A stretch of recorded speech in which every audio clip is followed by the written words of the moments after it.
श्री कृष्ण मित्रों, आज के वीडियो में हम पावन एवं पवित्र अधिक मास का अध्याय चौथा सुनेंगे, जिसे सुनने से हमारे सारे कष्ट भगवान पुरुषोत्तम दूर करते हैं।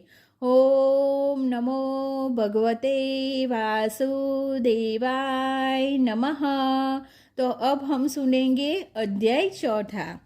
नारायण बोले, हे नारद, भगवान पुरुषोत्तम के आगे जो शुभ वचन अधिक मास में कहे वह लोगों के कल्याण की इच्छा से हम कहते हैं, सुनो।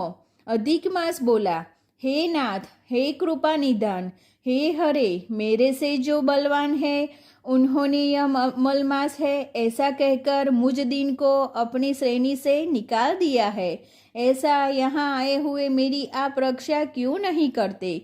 अपने स्वामी देवता वाले मास आदि द्वारा शुभ कर्म में व्रजित मुझ स्वामी रहित को देखते ही आपकी दया तुला कहाँ चली गई और आज यह कठोरता कैसे आ गई है? हे भगवान, कंस रूप अग्नि से जलती हुई वासुदेव की स्त्री देवकी की रक्षा जैसे आपने की, वैसे ही दीनवत्सल कहिए मुझ शरण आए हुए को आज कैसे रक्षा नहीं करते? पहले द्रुपद राजा की कन्या द्रौपदी की दुशासन के दुख से जैसे आपने रक्षा की, वैसे ही दीन दयालु कहिए मुझ शरण आए कि आज कैसे रक्षा नहीं करते? यमुना में कालिया नाग के विष से गौ चराने वाले तथा पशुओं को अपने जैसे रक्षा की, वैसे ही दीनवत्सल कहिए मुझ शरण आए कि आज कैसे रक्षा नहीं करते?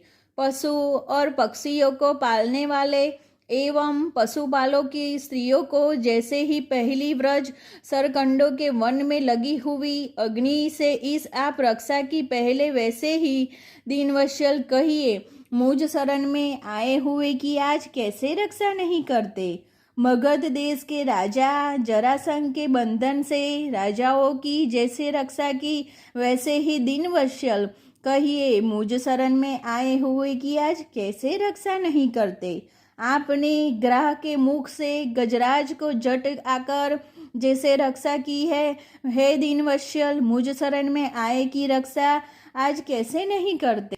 श्री नारायण बोले, इस प्रकार भगवान को कह स्वामी रहित मलमास आंसू बहता हुआ मुख लिए जगतपति के सामने चुपचाप खड़ा रहा। उसको रोते देखते ही भगवान शीघ्र ही दयाद हो गए और पास में खड़े दीनमुख मलमास से बोले, श्री हरि बोलते हैं, हे वत्सल, क्यों इस समय अत्यंत दुख में डूबे हुए हो? ऐसा कौन सा बड़ा भारी दुख है तुम्हारे मन में? तू दुख में डूबते हुए तुझको हम बचाएंगे। तुम शोक मत करो, मेरी शरण में आया है फिर शोक करने के योग्य नहीं रहता। यहाँ आकर महादुखी नीच भी शोक नहीं करता।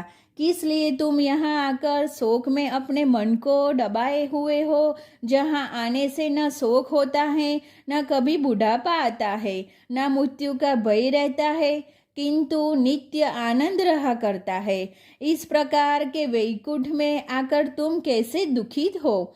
तुमको यहाँ पर दुखी देखकर वैकुंठवासी बड़े विस्मय को प्राप्त हो रहे हैं। हे वत्सल, तुम यहाँ हो, इस समय तुम मरने की इच्छा क्यों करते हो? श्री नारायण बोले, इस प्रकार भगवान के वचनों को सुनकर बोझ लिया हुआ आदमी जैसे बोझा रखकर श्वास प्रश्वास लेता है, इसी प्रकार श्वासोश्वास लेकर अधिक मास मधुसूदन से बोला। अधिक मास बोला, हे भगवान, आप सर्वव्यापी है, आपसे अज्ञात कुछ नहीं है। आकाश की तरह आप विश्व में व्याप्त होकर बैठे हैं। चराचर में व्याप्त विष्णु आप सबके साक्षी है, विश्व भर को देखते हैं। विषय की सन्निधि में भी विकार शून्य आप में शास्त्र मर्यादा के अनुसार सब भूत स्थित है।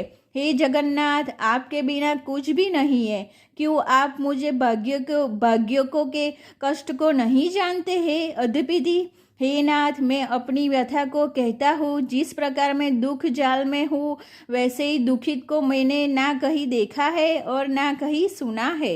मेरा ना कुछ नाम है, ना मेरा कोई अधिपति है, और ना कोई मेरे मुझको आश्रम में है। अंतःसन यादि समस्त स्वामियों वाले देवों ने शुभ कार्य से मेरा निरादार किया है। यह मलमा सर्वदा त्याग्य है, अंधा है, गर्त में गिराने वाला है, ऐसा सब कहते हैं। इसी कारण से मैं मरने की इच्छा व्यक्त करता हूँ। अब जीने की इच्छा नहीं है। निद्रियत जीवन से तो मरना ही उत्तम है। जो सदा जला करता है वह किसी तरह का सो सकता है। हे महाराज, इससे अधिक मुझको और कुछ कहना नहीं है। वेदों में आपकी इस तरह प्रसिद्धि है कि पुरुषोत्तम, आप परोपकार प्रिय है और दूसरों के दुख को सहन नहीं करते। अब आप अपना धर्म समझकर जैसी इच्छा हो वैसा करें आप प्रभु, और महान है। आपके सामने मुझ जैसे पामर को घड़ी घड़ी कुछ कहते रहना उचित नहीं है। मैं मरूंगा, अब मैं न जीऊंगा, ऐसा पुनः कहकर वह अधिक मास है। हे ब्रह्मा के पुत्र चुप हो गया और एक एकाएक सी विष्णु के निकट गिर गया।